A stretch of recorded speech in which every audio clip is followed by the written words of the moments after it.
Hey guys! Welcome to the Onmyoji Maven Shikigami Spotlight. The Shikigami we're introducing today is KARASU Tengu, the commander of the Crows.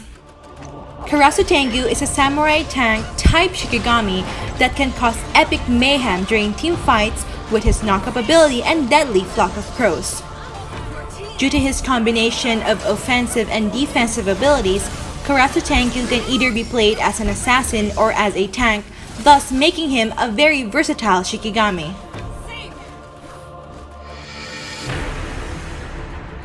Passive trait, Purification Wings. KARASU Tengu deals true damage to all enemies within a range of 300 yards. This true damage is equal to 0.5% of his own maximum HP, then increases to 1% at level 6, and finally to 1.5% at level 11. For this reason, KARASU Tengu should build defensive items that increase his HP pool. Shikigami that are not tanky should stay away from him. First ability, Wiry Feathers. Upon leveling up this ability, KARASU Tengu's feathers are made tougher, and the damage from basic attacks is decreased by 8% at level 1, up to 20% at level 5.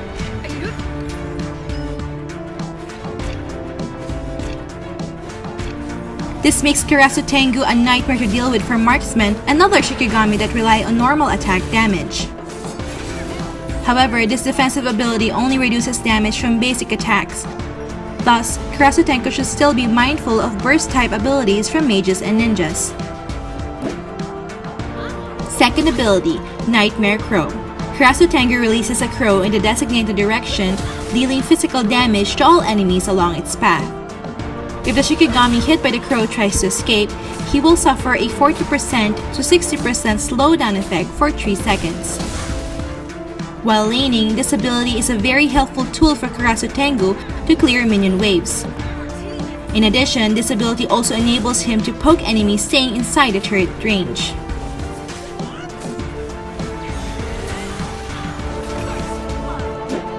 Third ability, Blade of Justice. In the name of justice, KARASU Tengu leaps to the designated direction in front of him, slashing downwards to deal physical damage and knocking up targets for 1 second. Blade of Justice is an excellent initiation ability in ganks and teamfights. It can also be used to disengage and run from opponents. This is KARASU Tengu's core ability that grants him mobility in ganks and teamfights. In addition, he can jump over walls using this ability, thus making KARASU Tengu an effective jungler and ganker. This is potentially a game-changing ability, especially if it lands perfectly on multiple targets. A successful knock-up can grant enough time for allies to obliterate the opponents mid-air. Ultimate, Deadly Flock. KARASU Tengu summons a flock of crows to harass the foes, dealing physical damage per attack for 15 seconds. For the duration of the effect, any enemy deaths near KARASU Tengu will increase the crow's attack damage. KARASU Tengu's Deadly Flock is the key to destroying his opponents, so make sure to only activate this ability when head-to-head with a target. This ability also helps in taking down turrets and slaying Orochi quickly.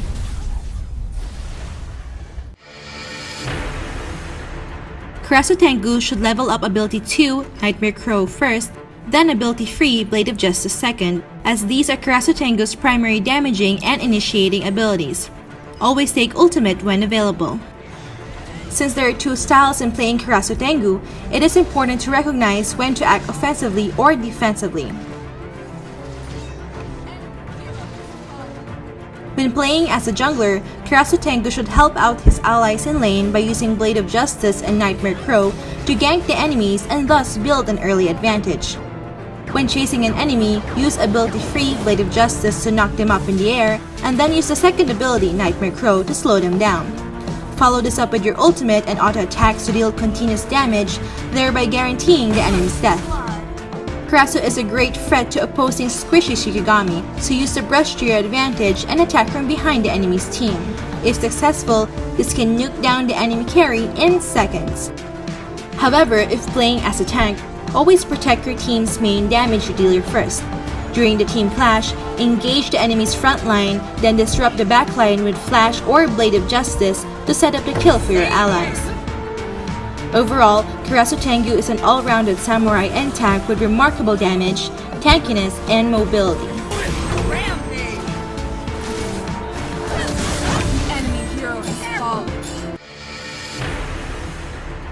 In terms of equipment selection, we recommend using any one of the following free item sets used by the top players.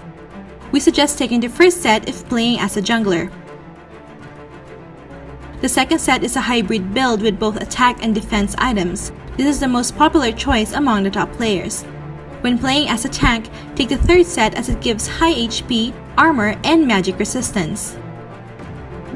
As for the Onmyodo selection, we highly suggest filling the slots with physical attack, magic resistance, and armor for the stats. KARASU TENGU needs magic resistance in the early game as his ability can only reduce the damage of basic attacks. For the Onmyodo talents, we advise taking Umbrella Shield for bonus armor and magic resist, Harass to give allies extra damage after a successful leap with Blade of Justice, and Divination Sigil for additional damage early in the game. To know more about Onmyodos, check out our Ultimate Onmyodo Guide linked in the description box below. Lastly, for the battle spells, we recommend using Subdue and Flash for the jungler role. If playing as a tank in the top lane, it is important to get Shift instead of Subdue to protect your turret after regaining health and mana at the base. Flash is an all-round helpful spell for escaping and chasing. So there you have it for KARASU TENGU, the Commander of the Crows. He's definitely one of the most versatile Shikigami in the game, and mastering his abilities can set you up for victory. Don't forget to hit the like button and subscribe to my channel if you enjoyed watching this video. Also, comment down below which Shikigami you want us to feature next. Hope to see you again in our next episode of Shikigami Spotlight. Thank you for watching!